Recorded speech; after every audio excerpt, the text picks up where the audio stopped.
KBS 1라디오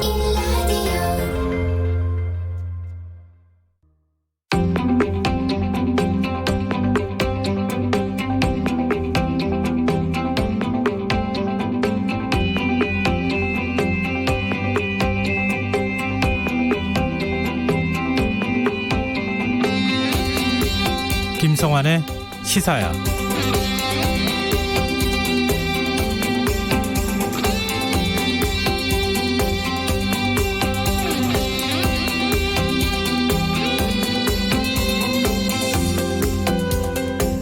오늘은 신종 코로나 감염증과 관련해 반가운 소식과 다소 우려되는 소식이 나란히 전해졌죠. 국내 두 번째 신종 코로나 확진 환자가 13일 만에 증상이 완치돼 퇴원하면서 국민들의 불안감을 조금이나마 덜 수 있었는데요. 이런 가운데 싱가포르를 다녀온 것으로 알려진 확진자가 추가로 발생하면서 제3국을 통한 감염을 걱정하는 목소리가 나오고 있습니다. 정부는 중국 이외 다른 나라에 대해서도 방역망을 넓히는 방안을 검토하고 있는데요. 정부가 좀 더 촘촘한 방역 대책을 마련해서 국민들의 불안을 잠재울 수 있도록 해야겠습니다. 시사평론가 김성환입니다. 오늘 3명의 확진자가 추가로 발생하면서 국내 신종 코로나 확진자가 총 19명으로 늘어났습니다. 당정청은 예비비 3조 4천억 원을 투입해서 신종 코로나 사태에 대응하기로 했는데요. 잠시 후 뉴스에서 자세한 내용 살펴보겠습니다. 더 깊이 있게 들여다보는 인터뷰 시간에는 신종 코로나 바이러스 감염증 중앙사고수습본부 윤태호 총괄반장과 전화 연결해서 정부의 대처를 비롯한 자세한 이야기 나눠보겠습니다.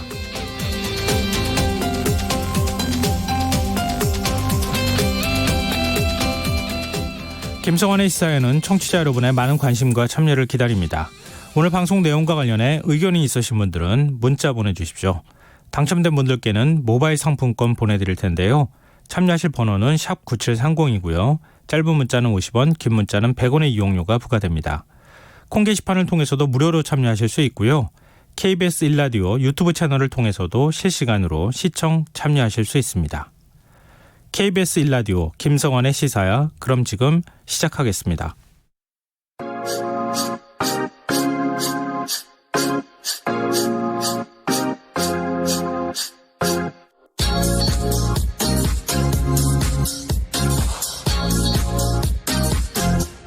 KBS 1라디오 김성환의 시사야.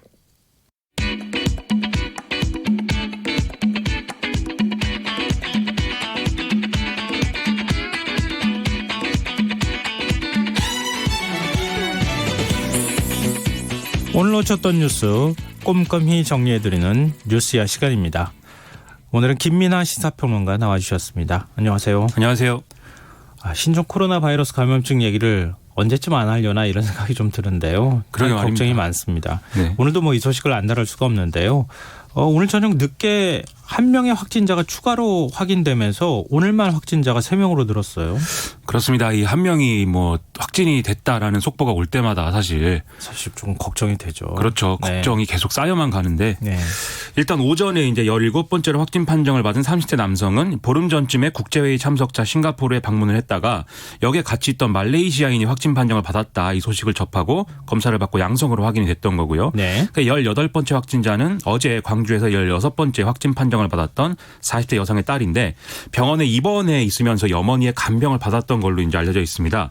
그래서 이 병원의 경우에는 지금 보건당국이 환자와 직원들에 대해서 긴급 격리 조치를 진행을 했고요. 그다음에 이제 오후에 확인된 이 19번째 환자의 경우에는 17번째 확진 판정을 받았던 이 환자와 같이 이제 동일한 컨퍼런스에 참석하기 위해서 싱가포르에 갔던 사람이고요. 네. 마찬가지로 이제 양성 판정이 나와서 지금 격리 조치되고 역학조사가 진행 중이라고 합니다. 근데 지금 이 19번째 확진자는 17번째 환자와 같은 행사 참석을 했다고 말씀하셨잖아요. 그렇습니다. 싱가포르에 이제 방문을 했던 건데 지금까지 확진자 발생 상황을 보면 일본 갔다 온 사람도 있고 태국 그리고 이제 이번에 싱가포르까지 들어갔단 말이에요. 이른바 제3국 감염에 대한 대책을 이젠 좀 마련해야 되는 거 아니냐 이런 목소리도 나오고 있죠. 그렇죠. 지금 말씀하신 대로 이제 태국이나 뭐 이런 싱가포르, 홍콩, 그다음에 일본 이런 나라들의 경우에는 지난해 말부터 이제 올해 한 1월 22일까지 이제 우한에서 항공기 좌석이 가장 많았던 그런 국가라고도 하는 거거든요. 그래서 이렇게 좀 이동이 우한시와 많았던 국가들이기 때문에 네. 말씀대로 이제 중국에서 이제 후베이성 중심으로 한 이런 좀 입국 관리보다 네. 넓혀서 제3국에 대해서도 이렇게 좀 확대해야 된다 이런 주장들이 나오고 있는 그런 상황이긴 합니다. 그래서 일단 정부는 지금 이제 병원을 방문한 환자의 해외여행 정보에 대해서는 지금 중국에서 이제 왔을 경우에 확인이 가능한 지금 상황인데 네. 이것을 이제 일단 신종 코로나 바이러스가 발생한 국가로 좀 확대하는 걸로 그런 방안을 지금 검토 중이다 이렇게 지금 밝히고 있는 상황입니다. 네. 그러면 그렇게 되면 어떻게 되는 거예요? 태국, 일본, 싱가포르 전부 다 검역을 좀 꼼꼼하게 하겠다? 더 엄격하게 하겠다? 이런 얘기인가요? 일단 우리가 병원에 가서 이제 내가 신종 코로나 바이러스 의심된다라고 했을 때 중국에 방문한 적이 있느냐를 기준으로 해서 이제 그 판정을 하지 않습니까? 네. 그 치료 여부를 이제 확인하지 않습니까? 근데 그것을 이제 이렇게 좀 이 신종 코로나 바이러스가 발생한 국가도 포함을 시켜서 거기에 갔다 온 사람들도 일단 그 어떤 그 검사를 받게 한다. 이제 이런 취지인 건데 사실 어떤 국가를 여기에 넣을 거냐는 추가로 검토를 해봐야 되는 게 이게 나름대로 이제 그 오염 지역으로 규정되어 있는 그런 국가인 것인가 아니면 오염 인접 지역으로 규정된 국가인 것인가 이렇게 좀 법적 기준에 맞춰서 이걸 지정을 해야 된다고 하거든요. 그래서 이것과 관련해서는 추가적인 논의와 검토가 조금 더 있어야 될 것 같습니다. 그러면 당시에 입국할 때 그런 부분들 그러니까 예를 들면은 태국에서 입국한다고 하면 뭐 검역을 더 꼼꼼하게 한다거나 그런 건 아니고요. 만약에 이제 오염 인접 지역이다 이렇게 그 결정이 됐을 경우에는 네. 우리가 제출하는 그 건강 확인서 있지 않습니까? 예. 그걸 의무적으로 제출하게 한다든지 조금 더 강화하는 이런 부분이 있는데 지금 중국에서 들어오는 경우처럼 따로 이제 입국장을 마련한다든지 이런 정도는 이제 조치가 취해지지 않는 수준이라고 지금 얘기는 나오거든요. 네. 그런데 이제 확실하게 그런 이제 법적 근거에 따라서 지정을 하는 것인지 아니면 지금 말씀 나온 대로 병원에 이제 관련 기록을 제공하는 선에서 이제 마무리가 되는 것인지 그 수위는 아마 좀 확실하게 이제 좀 상세하게 좀 결정을 하는 단계가 있어야 될 겁니다. 근데 뭐 지금 이제 얘기 나오는 것처럼 중국 갔다 왔다고 뭐 중국이 아닌 뭐 예를 들어서 태국에 갔다 왔는데 발열이 생겼다. 가서 근데 왜 이렇게 아프죠?라고 물어봤을 때 신종 코로나 바이러스 감염증 환자라고 전혀 병원에서 생각을 안 했다는 거 아니에요? 그렇죠. 거기서 방역에 허점이 생기는 거니까. 그렇습니다. 지금 16번째 확진 환자 같은 경우에는 태국에 여행을 갔다 오신 분인데 지금 이제 병원에 그렇게 얘기를 했지만 방금 말씀드린 대로 중국 여행 이제 그 이력이 없기 때문에 그렇게 좀 검역에 구멍이 생긴 부분들이 있는 거거든요. 네. 그래서 최대한 빨리 이제 결론을 내야 될 것 같습니다. 네. 그리고 18번과 17번 환자 같은 경우에는 이동 경로가 발표가 되긴 했는데 일부 행적이 좀 공개가 안 됐어요. 그렇습니다. 이 18번 확진자의 경우에는 뭐 이제 병원에 이제 있긴 했지만 이제 뭐 어떤 그 딸을 간호하기 위해서 16번 환자가 뭐 식료품이나 세면도구 등을 구하기 위해서 뭐 인근 마트에 간다든지 이렇게 좀 이동했을 그런 확률들이 있기 때문에 이걸 네. 추가로 좀 봐야 된다 이런 얘기들이 지금 나오고 있는데 정확하게 확인이 안 되고 있다는 것이죠. 그리고 17번 환자의 경우에도 지금 이제 구리에 살고 있는데 네. 이렇게 좀 이 동네 병원에 뭐 왔다 갔다 하고 대중교통을 이용하고 음식을 이용하고 이런 과정들이 어느 정도 파악이 되고 있긴 하지만 귀국 직후인 24일에서 25일까지 이틀간 동선은 지금 불분명하다는 거거든요. 네. 그리고 이제 서울역에 공항철도를 타고 도착한 이후에 또 인근 순두부집에서 식사를 했다 이런 정도까지는 알려져 있는데 네. 그 이후 동선이 없기 때문에 서울역의 경우에는 특히 좀 인구 이동이 많고 하니까 좀 더 우려되는 상황이어서 이건 좀 더 이제 파악을 빨리 해봐야 된다 이런 이제 문제 제기가 나오고 있습니다. 네. 그리고 서울 중랑구 그리고 성북구 유치원하고 초중고등학교 40여 곳이 내일부터 일주일간 휴업을 할 예정이라고요. 이게 5번째 확진자 동선하고 겹치거나 그 인근 지역에 있는 학교들이죠. 그렇습니다. 말씀하신 대로 이제 한 42곳 정도가 유치원 포함해서 이제 학교들 이제 좀 일주일간 휴업 조치를 한다 이런 건데요. 네. 이 확진자가 이제 말씀하신 대로 이제 그 어떤 이동한 동선선에 있거나 아니면 이제 접촉했던 사람들이 연결되어 있는 뭐 이런 기간인 것이고 휴업 기간은 5번 환자의 이제 확진 판정일인 지난달 30일 이후에 잠복 기간 14일을 고려해서 좀 이제 휴업 명령을 내린다 이렇게 지금 얘기가 나오고 있습니다. 그리고 아울러서 이제 학부모 한 명이 12번째 확진자와 접촉해서 자가격리 대상자가 이제 나온 모군초등학교 양천구에 있는 모군초등학교가 있는데 네. 이 경우도 휴업 우선 검토 대상으로 지금 이제 그 얘기가 되고 있고요. 그다음에 마찬가지로 또 12번째 확진자하고 같은 날 병원에서 진료받은 것으로 확인돼서 자가격리에 들어간 사람이 있는 마포구의 경우도 이런 이제 검토 대상에 지금 올라가 있는 상황이라고 합니다. 네. 그리고 반가운 소식도 있네요. 두 번째 확진자가 오늘 퇴원을 했다고요? 그렇습니다. 지난달 22일에 중국 우한에서 입국한 55살의 한국인 남성인 두 번째 환자가 오늘 이제 국립중앙의료원에서 퇴원을 했습니다. 격리치료 13일 만인 건데요. 초기에 이 환자가 폐렴 소견이 있어서 항바이러스제를 투여를 했고 여러 가지로 이제 조치를 취해서 다행히 이제 음성 반응이 나와서 이제 퇴원을 한 것인데 다만 이때 이제 지금 사실은 정확하게 신종 코로나 바이러스의 치료제다 이렇게 해서 나와 있는 게 없기 때문에 네. 다양한 치료제들이 이제 다 쓰고 있는 상황이거든요. 그래서 이 환자가 어떻게 회복되게 된 어떤 과정에 뭐 어떤 치료제를 썼기 때문에 뭐 회복이 됐다라는 인과관계가 지금 확인은 안 되기 때문에 네. 그런 점에서는 좀 아쉬움이 있습니다. 어쨌든 이것은 이제 우리가 좀 반갑게 받아들일 수 있는 그런 소식인 것 같고요. 네. 그리고 첫 번째 환자의 경우에도 지금 격리 해제가 검토가 되고 있는 상황인데 그래서 이제 지금 추가 검사에서 음성 결과가 나오면은 격리 해제를 내일 정도 결정한 예정이긴 하지만 이 사람의 경우에는 중국 우한에서 온 사람이기 때문에 지금 네. 돌아갈 수 있는 수단이 좀 없기 때문에 퇴원은 좀 더 늦어질 수도 있다 이런 얘기가 나오고 있습니다. 중국인이기 때문에 다시 되돌아가기도 좀 현재로서는 어려운 상황이니까. 그렇습니다. 좀 문재인 대통령이 오늘 성동구 보건소를 방문을 했거든요. 이 신종 코로나 대응 태세를 점검하는 목적도 있지만 방역 인력의 과로도 좀 걱정하면서 좀 격려하는 차원도 좀 포함되어 있었던 것 같아요. 그렇습니다. 지난달 28일에 국립중앙의료원 방문에 이어서 대통령의 현장 방문 이번이 두 번째인데요. 이 성동구 보건소는 2015년에 메르스 사태 이후에 음압시설을 갖춘 선별진료소를 마련해서 운영하고 있는 이제 이런 보건소입니다. 서울시 중에 이제 유일하게 이런 시설을 갖추고 있는 건데요. 그래서 이제 문재인 대통령이 여기를 방문을 해서 이제 격려 말씀을 좀 했고 그러면서 지금 인력이 충분히 있는지 혹시 지금 과로 때문에 좀 우리 방역 활동하는 인원들이 쓰러지지 않을까 걱정이 된다 이런 얘기를 하면서 좀 격려를 했습니다.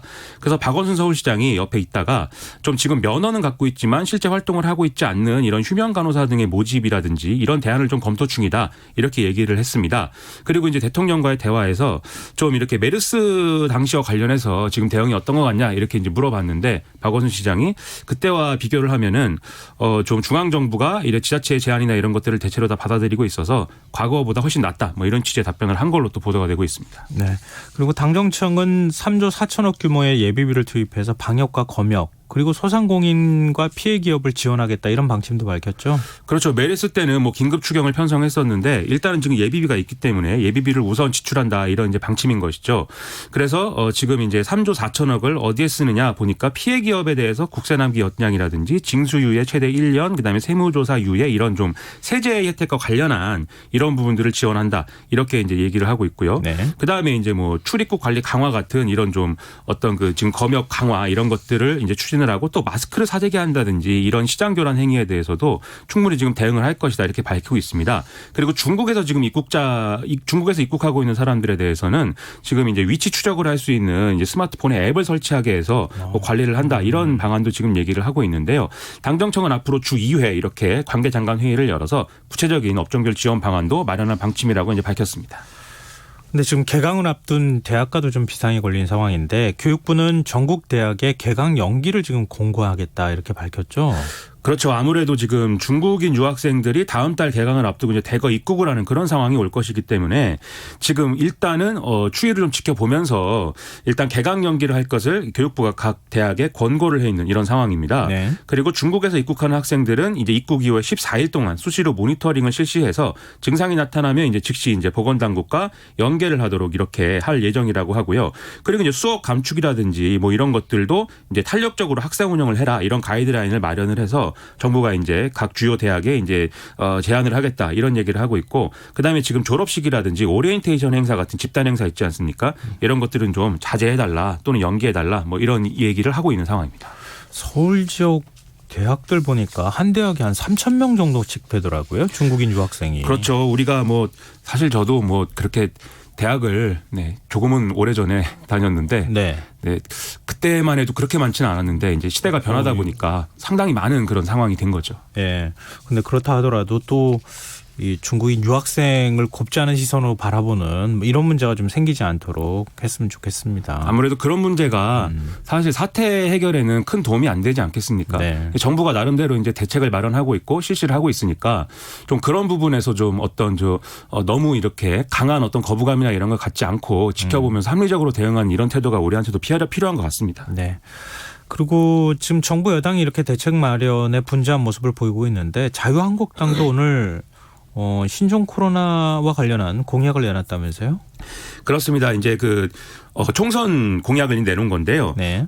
기자회견을 통해서 감염병 불안으로부터 안심할 수 있는 사회를 만들겠다면서 이 마스크나 손세정제 구매 비용에 대해서 1인당 연간 50만 원 한도 내에 세액공제를 받을 수 있도록 하고 이제 저소득층에 대한 마스크 보급을 확대하겠다 이런 이제 공약을 내놨습니다.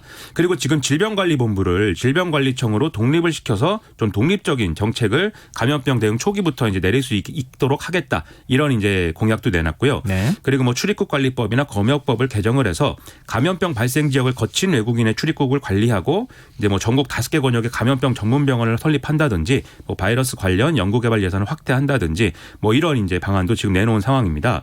그리고 지금 이번 정부 들어서 권역예상센터 의사 간호사에 대한 어떤 인건비 지원이라든지 이런 게 삭감되고 있다라는 취지에서 재정 투입 확대 이런 것도 공약을 했습니다.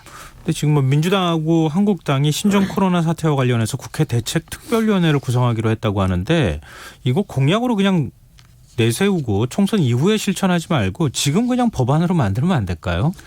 그렇죠. 그렇게 할 수도 있는 것이고 어쨌든 국회 차원에서 지금 할 수 있는 일이 없지 않은 거고 많으니까 여야가 이런 때는 좀 초당적으로 손을 잡고 대응을 하는 모습을 보여주면 이제 앞으로 총선에서 유권자들도 좀 긍정적으로 평가하는 그런 게 되지 않겠습니까? 그렇죠. 그래서 이제 국회 대책특별위원회를 구성하는 것까지는 이제 합의를 했는데 좀 명칭이라든지 위원장이나 위원회 구성 이런 것들은 내일 오전에 이제 다시 만나서 논의할 예정이다 이렇게 얘기를 하고 있습니다. 근데 여기서 좀 제가 별로 좋지 않은 모습이다라고 생각을 하는 게 이 명칭을 두고 이제 지금 대립을 하고 있다는 거거든요. 네. 이 더불어민주당의 경우에는 이 명칭을 이제 신종 코로나 바이러스에 대한 이제 이렇게 좀 부르는 걸로 얘기를 하고 있는데 네. 자유한국당은 그 명칭은 중국을 의식한 좀 저자세의 그런 명칭이다라고 비판을 하면서 우한폐렴이라는 용어를 지금 특히 명칭에 넣어야 된다라고 이제 주장을 하고 있어서 이런 점에서 좀 이견이 발생하고 있다는 겁니다. 그래서 이런 거는 공식적인 명칭으로 WHO가 결정한 공식적인 명칭으로 하는 게 여러모로 맞을 것 같다는 생각이 저는 드는데 네. 모르겠습니다. 자유한국당은 어떤 판단을 하고 있는지 어쨌든 이런 부분에서는 이견이 있으니까 조속히 좀 해결이 됐으면 좋겠고요. 그다음에 이외에도 국회 2월 임시국회 개회 일정이라든지 선거구 획정 방안 이런 것들도 빨리 결정을 해야 되는 부분이 있는데 네. 이거에 대해서는 지금 이것도 각자의 이견 때문에 서로 합의가 안 되고 있는 이런 상황입니다. 이런 것들 좀 빨리 합의를 해서 국회를 열었으면 좋겠습니다. 그렇게 해야 정치에 대한 신뢰도 높아지지 않겠습니까? 그렇죠. 네. 언제까지 싸우는 모습만 언제까지 보여줘야 되는 건지. 네. 저희가 여기 나와서 언제까지 정치권 욕만 하겠습니까? 저도 칭찬을 하고 싶습니다. 칭찬을 하고 싶은데 네. 저의 바람을 좀 받아줬으면 좋겠습니다. 네. 그리고 앞서 저희 뉴스야 소식 전해드리면서 17번 환자 동선이 잘 파악이 안 되고 있다 이렇게 말씀드린 적이 있는데요. 지금 서울역에서 KTX를 타고 대구로 갔다.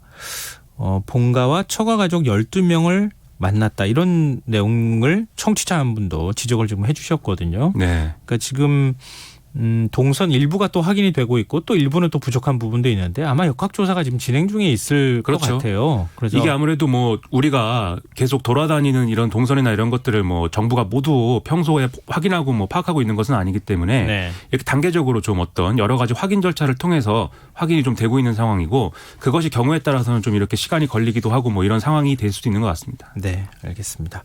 화제를 좀 바꿔보죠. 이게 또 정치권에서 오늘 굉장히 뜨거운 이슈였는데 법무부가 어제 청와대 선거 개입 의혹 사건 공소장을 공개하지 않기로 결정하면서 이게 좀 논란이 되고 있어요. 어떤 내용입니까? 이게 이제 검찰이 지난달 29일에 이른바 이제 청와대 하명수사 선거 개입 이 의혹 사건과 관련해서 송철호 울산시장과 황운하 전 울산지방경찰청장 등 13명을 기소를 했는데 네. 이렇게 기소를 했을 경우에 공소장을 이제 국회가 요구하면 이제 법무부를 통해서 제출을 하게 돼 있습니다. 의원실에서 그렇습니다. 공소장을 좀 달라 이렇게 법무부에 요청을 한다는 거죠. 그렇습니다. 그러면 이제 제출을 지금까지는 이제 했는데 네. 법무부가 어제의 경우에는 공소장 전문을 이제 국회에 제출한 것이 아니라 공소사실 요지 쪽 요약본을 제출을 해서 이게 논란이 되고 있는 것이죠. 그래서 이거에 대해서 법무부는 이게 어쨌든 뭐 지금까지 우리가 어떤 피해 사실 공표라든지 네. 그다음에 어떤 형사 어떤 그 소송 내용에 대한 어떤 뭐 사실의 어떤 뭐 유출이라든지 이런 것들에 대해서 그런 것들을 방지하기 위한 이런 규칙도 만들고 그런 것들을 좀 해나가고 있는데 형사사건 공개 금지에 관한 그렇- 규정 말하는 거죠. 그렇습니다. 네. 그런 것들에 대해서 이제 법무부 스스로가 지켜야 되기 때문에 네. 이제 이렇게 조치를 했다 이렇게 해명을 하고 있는 그런 상황이고요. 그다음에 또 좀 추미애 법무부 장관도 같은 취지에서 기자들에게 이런 입장을 밝히고 지금까지 어떤 그 국회에 제출했던 공소장을 제출했던 것들은 좀 잘못된 관행이었다. 그래서 앞으로는 이런 잘못된 관행을 되풀이하지 않겠다라는 입장을 지금 밝히고 있는 상황입니다. 근데 지금 법무부만 안 준 게 아니라 자유한국당 몇몇 의원이 이제 공소장을 지금 제출해 달라라고 요청을 한 것 같은데 법무부도 안 줬지만 법원 행정처도 또 안 줬다고 하더라고요. 거긴 또 전례가 없다 그래서 안 줬다고 얘기하더라고요. 그거는 이제 지금 말씀드린 사례는 이제 법무부를 통해서 검찰이 이제 공소장을 제출하는 그렇죠. 그 과정인 것이고 네. 그다음에 지금 말씀드린 법원행정처가 거부한 것은 자유한국당 의원들이 고발인 신분으로 이 제출된 이제 그 재판 자료 중 공소장을 이제 등사해 달라 네. 좀 달라 이렇게 법원에 이제 요청을 한 것입니다. 네. 근데 이런 경우는 법원이 요청을 해서 법원이 주는 경우는 이건 재판 서류기 때문에 네. 공판 관련 서류기 때문에 그것은 전례가 없다는 취지에서 이제 거부를 했다 이런 얘기인 거거든요. 그래서 요거는 거부가 됐는데 어쨌든 방금 말씀드린 법무부가 이제 공소장을 이제 주지 않고 전문을 주지 않고 네. 요약된 것만 준 것은 요건 또 별개의 사안으로 지금 파악이 되고 있습니다. 근데 지금 검찰이 법무부로 넘겼는데 법무부는 이거 공개하기 어렵다고 했잖아요. 그렇습니다. 그런데 모 신문에는 그 공소장 내용이 그대로 넘어가가지고 공소장이 그대로 넘어가서 그걸 다 보도를 했어요.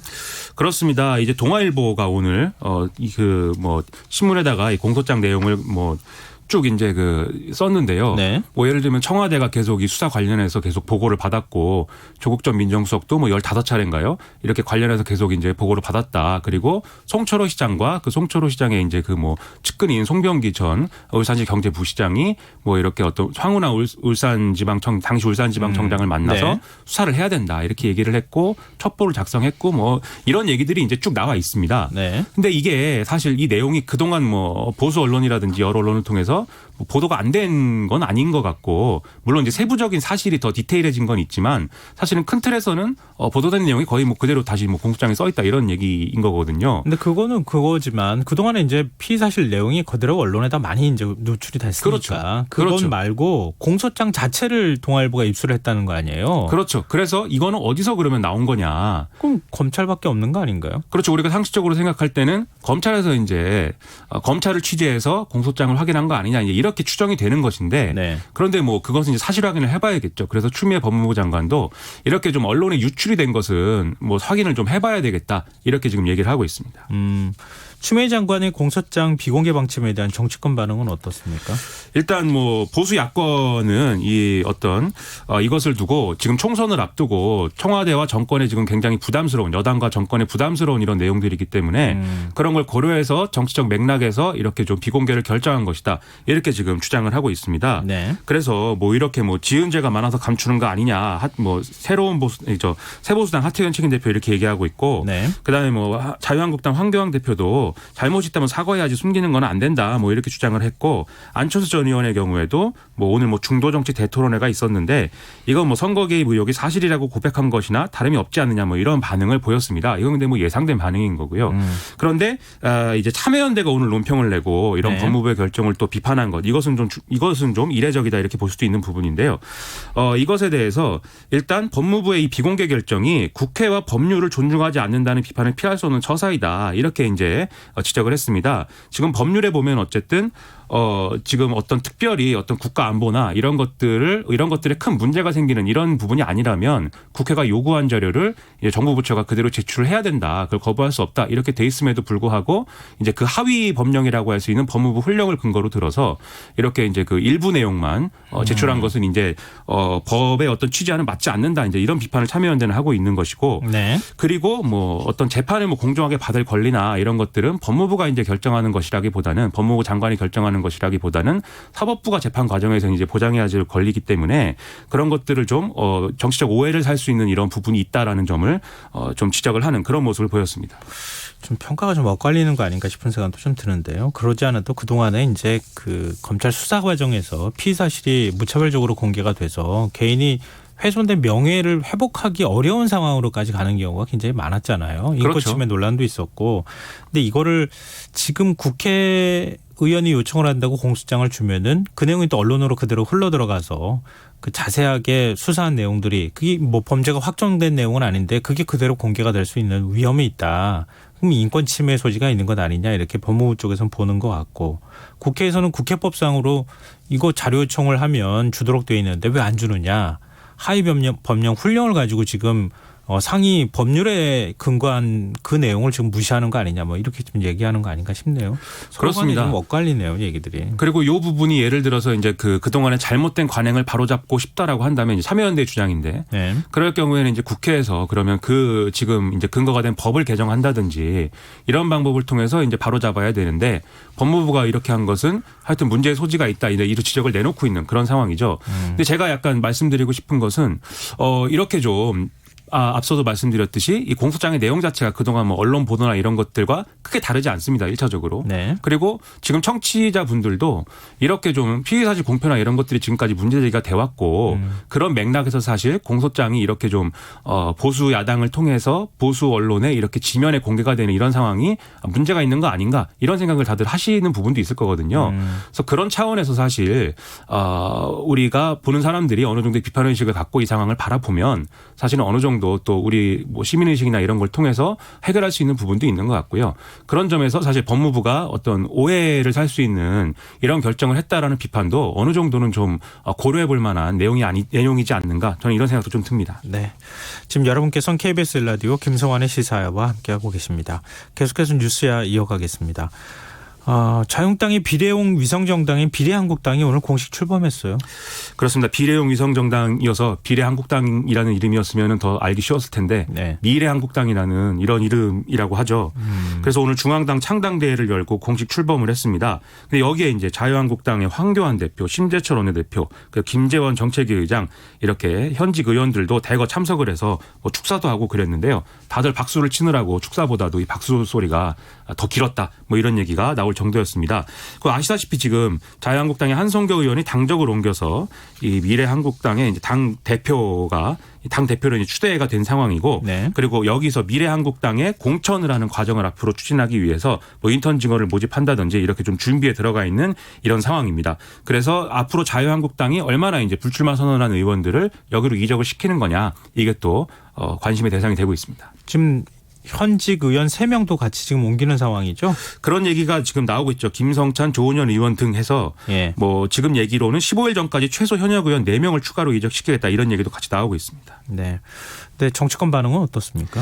일단 정치권 반응은 대체적으로 별로 좋은 얘기는 없습니다. 그래서 뭐 코미디다 이런 얘기도 많이 나오고 있고요. 그리고 네. 연동형 비례대표제를 좀 피해가려는 이런 꼼수의 차원에서 창당을 한 것이기 때문에 인정할 수 없는 내용이다. 뭐 이런 얘기들도 지금 나오고 있는 그런 상황이고 이인영 원내대표의 경우에는 더불어민주당 원내대표의 경우에는 코미디 같은 정치 현실이다. 이렇게 이제 얘기할 정도였습니다. 그래서 이렇게 좀 비판이 거세기 때문에 이런 부분들은 앞으로 자유한국당이나 미래한국당이 좀 어느 정도는 감안을 하고 행보를 해야 될 것 같습니다. 근데 미래한국당이 뭐 실제로 이제 비례 의석을 받기 위해서는 지금 투표용지에 지금 자유한국당은 어차피 이제 비례 를 안 내보내겠다고 얘기를 하고 있으니까. 비례대표 후보를 내지 않기 때문에. 네, 두 번째 칸에 들어가느냐 안 들어가느냐 이 굉장히 중요하지 않겠습니까? 그러려면은 더 많은 의원들이 지금 탈당해서 미래한국당 쪽으로 가야 되는 거 아닌가요?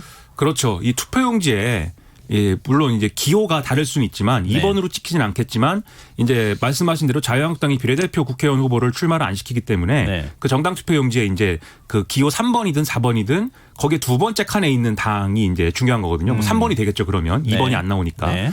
그러면 그 자리를 갈 수 있느냐는 이제 의원 수에 따라서 이제 기호 배분이 되기 때문에 그게 이제 문제가 되는 것인데 말씀하신 대로 그러면 미래한국당이 앞으로 추가로 몇 명이 갈 것이냐 이게 이제 관건이 되는 거죠. 그리고 동시에 또 문제가 되는 게 그러면 다른 당하고 비교해서 미래한국당이 더 많은 의석을 두 번째 의석을 가져야 이제 그게 두 번째 칸에 있게 되는 거 아니겠습니까? 네. 그럼 다른 당들은 그때까지 몇 석을 유지하게 되느냐 이게 또 관건인 건데 지금 바른미래당의 상황에는 다들 뭐 탈당을 한다고 그러고 추가로 뭐 어느 정도로 더 탈당할지 알 수 없는 상황이고 네. 그리고 소위 말하는 안철수 신당도 어느 정도로 지금 또 현역 의원들을 데리고 구성이 될지 이것도 좀 알 수 없는 상황이죠. 네. 그리고 보수통합이 또 앞으로 어떻게 진행될지 알 수 없는 상황이기 때문에 이런 여러 가지 정계 개편과 관련된 톱니바퀴처럼 맞물려 있는 상황들이 있어서 과연 미래한국당이 몇 명을 확보하면은 이 두 번째 칸에 들어가게 되는 거냐 그건 앞으로 조금 더 지켜봐야 될 것 같습니다. 근데 지금 방금 전에 말씀하셨던 바른미래당의 변수 지금 오늘도 현역 의원이 탈당 대열에 합류를 했어요. 근데 김성식 의원이에요. 그렇습니다. 이 김성식 의원은 뭐 과거에 이제 한나라당 출신이었다가 이제 안철수 의원과 함께 행보를 하면서 전 의원과 행보를 하면서 이제 바른미래당까지 오는 이런 상황이었는데 어쨌든 바른미래당은 수명을 다했다라면서 탈당을 선언했습니다. 그래서 어제는 손학규 대표의 최측근인 이찬현 의원이 이제 탈당을 해서 좀 여러모로 파장이었는데 네. 오늘도 이제 그런 상황이 됐고요. 그리고 김관영 의원도 이제 6일 내일 탈당을 선언한다 이런 이제 얘기가 나오고 있습니다. 그래서 김성식 의원은 이제 사실은 뭐 그동안 뭐 나름대로의 어떤 정치적 진로나 또 앞으로의 총선의 대응 이런 것들에 대한 고민이 여러모로 많았는데 네. 최근에 이제 그 손학규 대표가 이제 그 인사와 관련해서 이제 손학규 대표 어떤 퇴진이나 비대위 구성 이런 것들을 요구한 이제 그 당의 이제 참모들을 다 이제 해임을 하고 네. 이제 새롭게 이제 진영을 꾸리는 그런 상황이 되지 않았습니까? 그래서 이게 인사 파행처럼 돼버린 것인데 이런 상황을 보고 이제 바른미래당이 더 이상 유지 불가능하다는 판단을 했다 이런 얘기가 이제 나오고 있는 것인데요. 다만 이제 안철수 신당이라든지 이런 다른 정당으로 이제 당적을 뭐 간다기보다는 일단은 무소속 의원으로 지금 선거를 치를 확률이 더 높다라는 얘기도 같이 나오고 있습니다. 왜 그렇죠?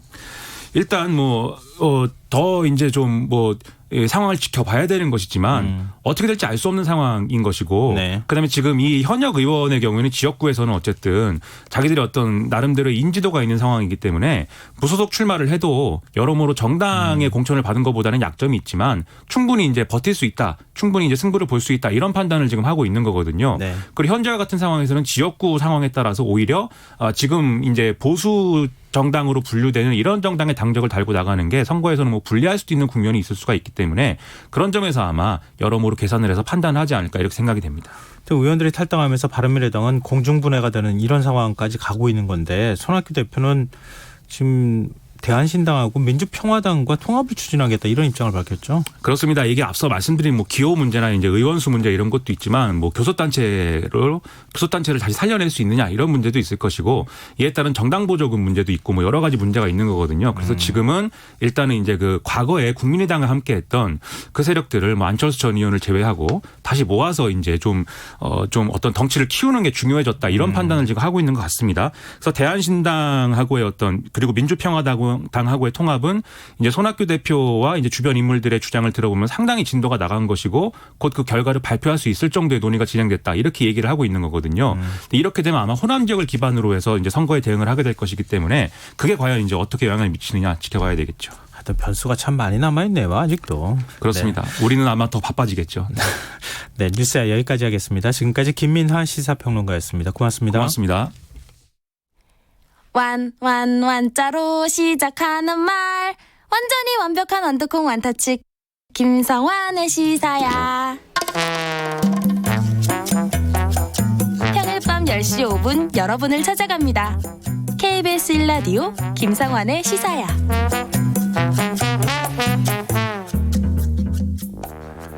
국내 신종 코로나 바이러스 감염증 확진자가 5일 만에 3명이 추가로 발생해서 모두 19명으로 늘어났습니다.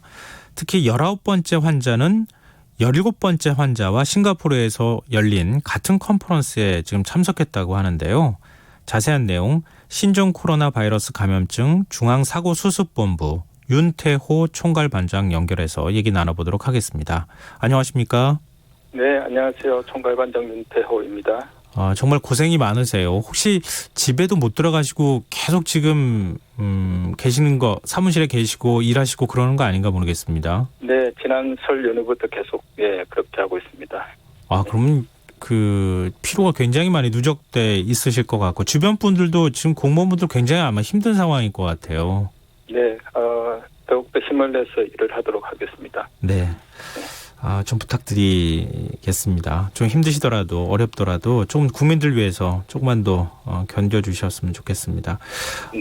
그리고 이제 첫 질문을 좀 드리고 싶은데요. 지금 방금 전에도 제가 말씀을 좀 드렸는데 19번째 확진자가 17번째 확진자와 같은 곳을 지금 방문을 했고 그게 싱가포르에서 열린 컨퍼런스였다. 이렇게 얘기가 되고 있는데요. 네. 어떤 행사였는지 두 사람이 어떤 또 유사한 관계가 있는지 이런 것까지 다 파악이 됐습니까? 아직까지 그까지는 파악을 하지는 못했고요. 예. 이제 이분이 17번 환자분이 컨퍼런스에 참석했던 말레이시아인으로부터 본인이 이제 확진이 되었으니까 네. 한번 한국에서도 확인을 해봐라라고 일단 연락을 들었다고 하고요. 예. 그래서 이분이 바로 보건소에 신고를 해서 검사를 받게 된 거고요. 그다음에 19번 환자분에게도 아마 연락을 한 것 같습니다. 그리고 저희가 싱가포르 측에서도 아마 역학조사가 이루어지고 있는 걸로 알고 있는데요. 네. 저희가 이제 17번 환자에 대해서는 싱가포르에 역학고 통보를 해준 상태입니다. 근데 두 사람 간에는 서로 아는 사이거나 같이 가거나 그랬던 건 아니었고요. 네, 아직까지 심층적인 조사가 좀 더 필요해서 예. 그 부분은 조금 거기 끝나면 아마 확인이 될 것 같습니다. 그러면은 저 혹시나 해서 좀 여쭤보는데요. 이 컨퍼런스 행사에서 지금 두 사람이 감염이 된 거 아니겠습니까? 네. 근데 추가로 이 컨퍼런스에 간 한국인이 있을 가능성도 지금 배제하기 어려운 상황 아닌가요? 네, 그래서 저희가 17번, 19번 환자분들로부터 네.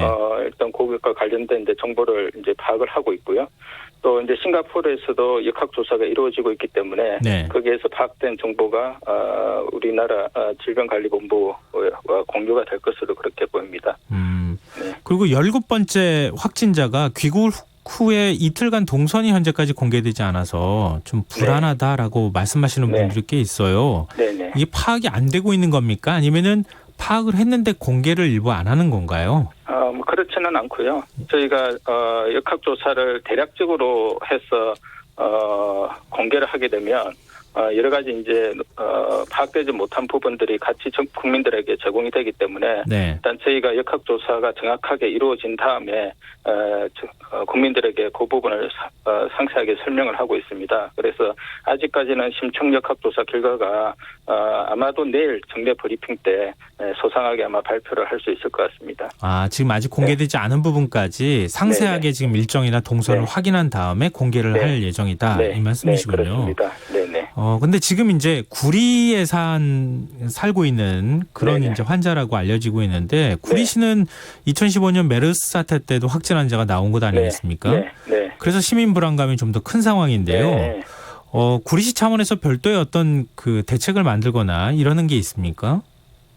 아마 구리시에도 있고 방역 대책반이 만들어져서 네. 아마 별도의 이제 그 대응을 하고 있을 것이고요. 네. 아무래도 그 이 바이러스성 질환의 특성이 또 감염성 질환의 특성이 인구수가 많거나 인구 밀집도가 높은 곳에서 발생할 가능성이 상당히 높습니다. 네. 그래서 주로 수도권 이런 쪽에서 발생할 가능성이 높고요.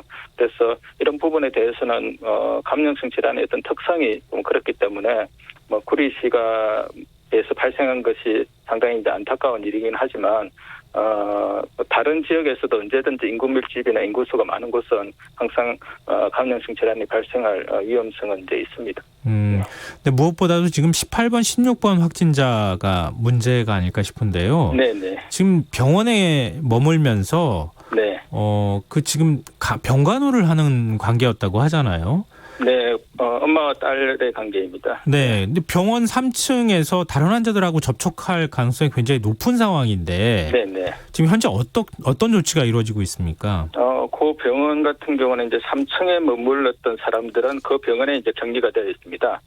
예, 3층에 이제 환자들은 1인 각 병실에 한 명씩 네. 격리가 되어 있고요. 네, 그 다음에 5, 6층에 있는 분들은 자가격리 또는 시설 격리를 해서 5, 6층에 있는 분들은 위험도가 이제 낮게 되기 때문에 그렇다고 해서 여튼 돌아다닐 수는 없고요. 네. 그래서 시설과 이제 집에서 격리를 해서 증상이 있으면 바로 이제 검사가 이루어지도록 하고 있습니다.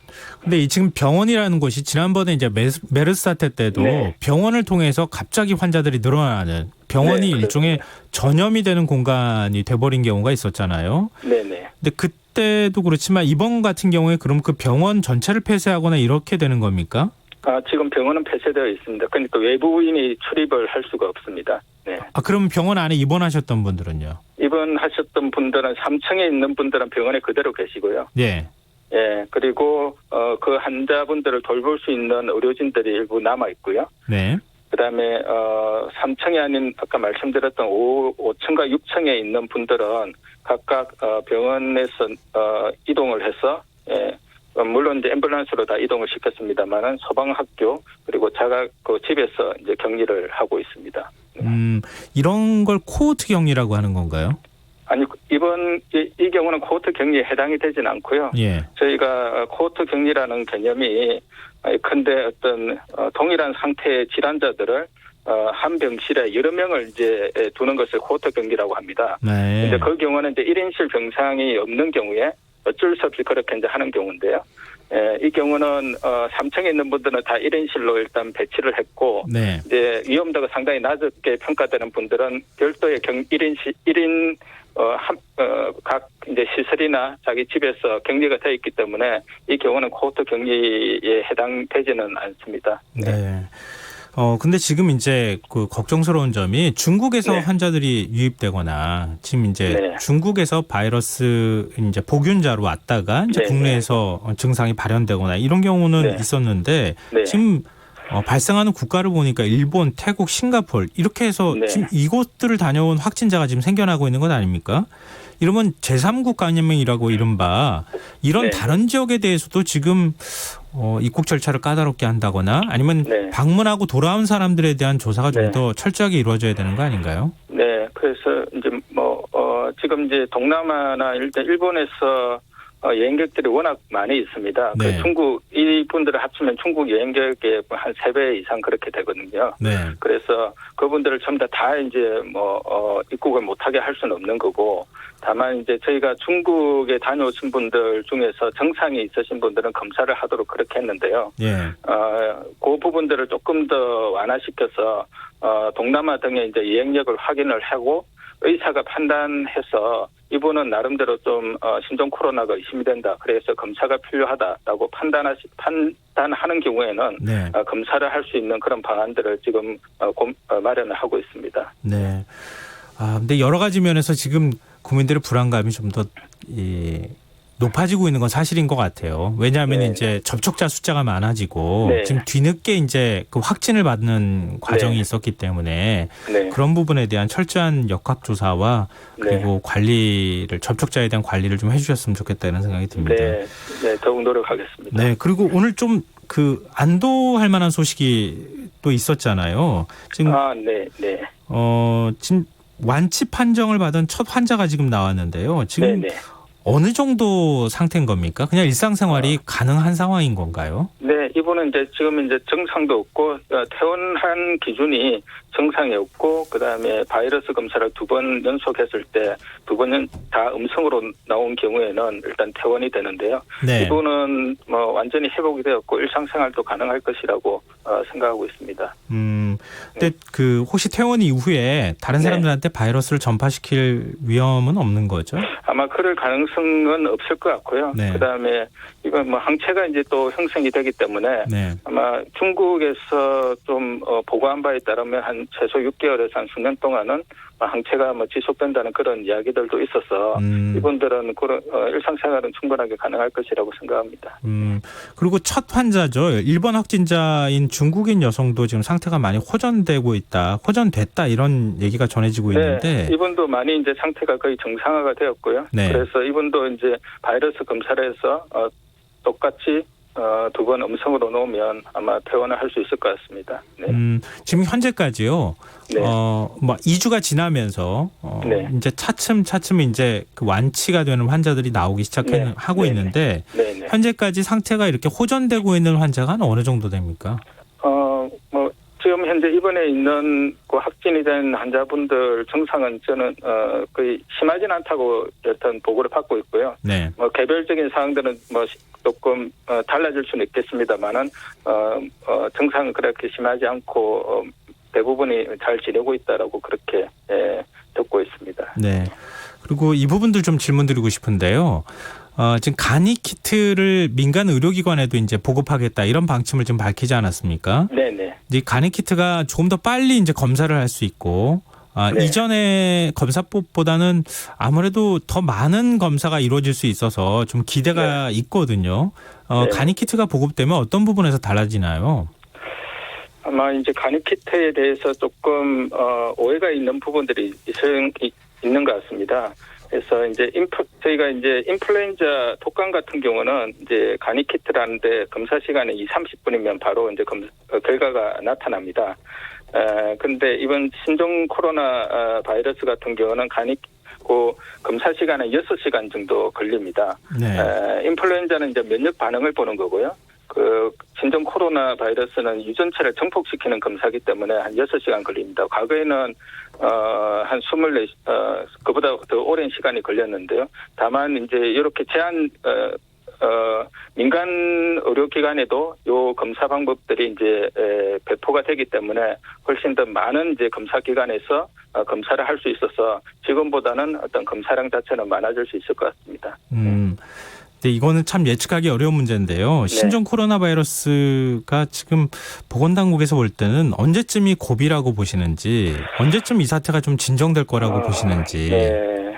사실상 아직까지 하기는 상당히 어려운 상황이고요. 가장 큰 이제 외적인 변수는 중국 쪽의 증가세가 꺾이는 것이 가장 중요할 것 같고요. 네. 또 국내적 상황에서는 16번 환자라든지 이런 이제 환자들이 이제 확진이 된 상황에서 특히 이제 병원에 있었던 감염이 발생하지 않는 그런 부분들이 이제 상당히 중요할 것 같습니다. 그래서 아마 다음 주까지가 상당히 중요한 고비가 되지 않을까 그렇게 판단하고 있습니다.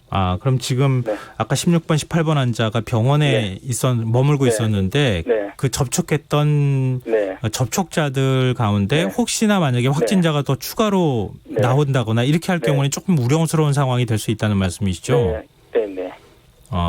여하튼 저희들이 격리를 시켜서 지금 보고는 있지만 또 여하튼 병원을 이제 다녀갔던 사람들 중에서도 또 노출이 될 수가 있기 때문에 그런 어떤 병원 가장 큰 것은 병원 감염이 확산되지 않는 그 부분이 저희가 가장 중요한 부분이라고 보고 있습니다. 아까 일반 병원에까지 간이 키트를 배포한다고 말씀하셨는데요. 혹시 그 기준이 동네 병원까지는 아닌 건가요? 아닙니다.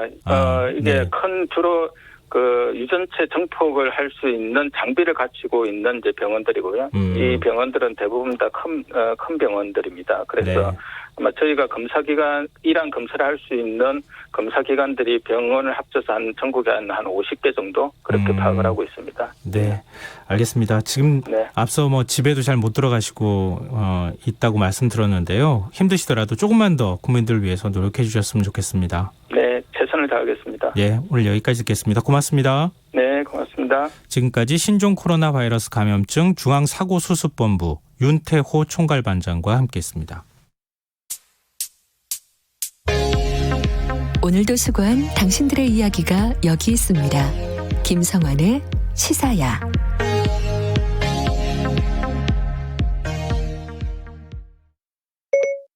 시사야, 네, 저 여기 있어요. 오늘 하루 AS 해줘. 네, 더 알고 싶은 이야기 놓쳤던 뉴스 제가 알려드릴게요.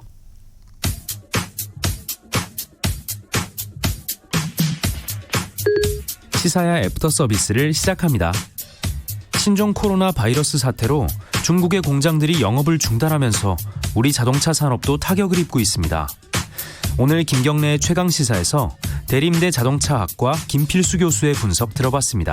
해당 내용입니다. 지금 완전히 공장이 멈추게 되는 겁니까? 어떤 상황이에요, 정확하게는? 그렇습니다. 아마 오늘부터가 쌍용차가 이 전면 중지가 되고요. 현대차도 이 전체 중지가 된다고 보시면 되는데 이 기간이 아주 긴 거는 아니고요. 수급되는 이 부품의 공급량이 어떻게 되느냐에 따라서 상당히 좀 영향을 받는다고 볼 수가 있는데 일단 중국에서 한 일주일 정도 연휴를 늘렸지 않습니까? 여기에 맞춰서 지금 공장 중지를 이제 명령을 했고 여기에 따라서 지금 이 부품 생산이 중단되다 보니까 또 물류에 대한 부분들이 상당히 많았으면 모르는데 이런 부분들을 그렇게 크게 준비하지 않았던 부분이기 때문에 당장 영향을 받아서 공장 국내까지도 중지가 되는 상황이라고 볼 수가 있습니다. 보도에 나오는 걸로는 와이어링 하니스라고 하는 부품 때문에 발생하는 일이다라고 하는데 이게 와이어링 하니스가 구체적으로는 어떤 거예요? 자동차의 부품이 3만 개인데요. 예. 그중에서 전기전자 부품이 약 35% 정도 차지합니다. 네. 이 전기전자 부품을 연결시켜주는 전선의 뭉치를 우리가 와이어링 하니스다 이렇게 보면 되니까 자동차에서 굉장히 핵심적인 부품 중에 하나라고 볼 수가 있습니다. 네, 그게 근데 잘 이해가 안 되는 거는 지금 공장 문을 닫은 지가 얼마나 오래됐길래 벌써 이게 우리나라 공장이 셧다운되는 완전히 멈춰버리는 상황이 될까? 미리미리 준비할 수는 없는 부분인가요? 이런 부품들은? 쉽지는 않습니다. 우리가 자동차 부품 3만 개라고 말씀드렸는데 수직 하천 구조거든요. 예. 물론 이제 고부가 가치 부품 중에서도 좀 예전에 이런 고민을 많이 했던 적이 있어요. 아마 십몇 년 전에 네. 이 북유럽 아이슬란드에서 화산 폭발이 되면서 북유럽 하늘이 모두 화산재로 덮여서 비행기가 뜨지 못했던 기간이 한 달 정도 있었거든요. 예. 이때도 자동차에 들어가는 비메모리 반도체라든지 고부가가치 부품은 항공기로 날랐었는데 전 세계 글로벌 자동차 제작사들이 자동차를 생산 못하거나 이런 영향을 상당히 받았던 기억이 있어서 네. 국내 제작사들도 3만 개의 부품 중에서 이 부품 공급하는 업체를 복수로 해야 된다. 즉 대륙별로 배치를 틀리게 하게 되면 천재지명이 생기더라도 한 군데서 공급할 수 있지 않습니까? 네네.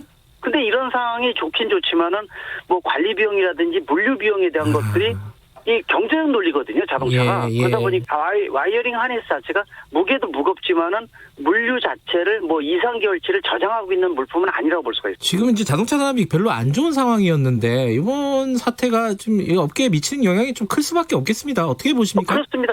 작년에 좀 더 이 신차가 많이 나오면서 소비자의 인기를 많이 끌어서 네. 좀 더 올라가는 게 아닌가라는 기대감을 많이 줬었고 올해가 그 가속도 높이는 2020이거든요. 네. 근데 지금 단계에서 중국발 이런 문제가 생기다 보니까 신차 공급도 외국에 수출하는 것도 당장 주춤할 수밖에 없고요. 물량이 네. 줄어들 수밖에 없어요. 그러다 보니까 그 경제에 끼치는 영향이 커질 수밖에 없기 알겠습니다. 때문에 좀 더 준비가 필요하다 이렇게 보고 있습니다. 애프터 서비스를 들으면서 지속 가능한 미래 이 말이 떠올랐습니다. 지속 가능성이란 말이 처음 등장한 것은 1970년대 초반입니다. 서유럽의 과학, 경제, 교육 등 다양한 분야 인사들이 로마 클럽이란 민간단체를 결성하는데요.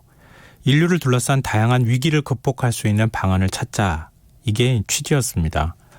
로마 클럽은 이후 미국 매사추세츠 공과대학에 인류의 위기에 관한 프로젝트를 맡기게 되는데 이때 나온 연구 보고서가 그 유명한 성장의 한계였습니다. 지금과 같이 인구 증가나 환경 파괴가 계속된다면 100년 이내 지구는 성장의 한계에 달할 것이다. 보고서는 이런 경고와 함께 지구의 파국을 막기 위해서는 적극적인 성장 억제 정책과 인구 안정화 정책을 실시해서 세계를 균형 상태로 돌려놓아야 한다고 공고했습니다. 이 보고서가 나온 지 반세기, 과연 우리는 지속 가능한 미래를 만들고 있는 걸까요? 급격한 도시화와 환경 파괴, 사람과 사람, 사람과 동물의 접촉이 늘면서 몇 년을 주기로 신종 전염병이 창궐하고 자유무역을 기치로 글로벌 가치 사슬을 만든다며 생산시설을 저인구 국가로 이전하고 이로 인해 노동의 양극화, 빈부격차 확대 같은 사회적인 문제가 발생하고 있습니다. 어쩌면 신종 코로나 바이러스 사태는 어느 날 우연히 발생한 것이 아니라 지속 가능하지 않은 발전 모델을 추구해온 인류를 향한 경고의 메시지인지도 모르겠습니다. 김성환이 시사하는 청취자 여러분의 참여를 기다립니다. 오늘 방송 내용과 관련해 의견 있으신 분들은 문자 보내주십시오. 계속해서 참여하실 문자 번호는 샵9730이고요. 짧은 문자는 50원, 긴 문자는 100원의 정보 이용료가 부과됩니다. 콩 게시판 유튜브는 무료로 이용하실 수 있습니다. KBS 라디오 김성환의 시사 1부 순서는 여기서 마무리하고요. 저는 11시 2부에 다시 오겠습니다.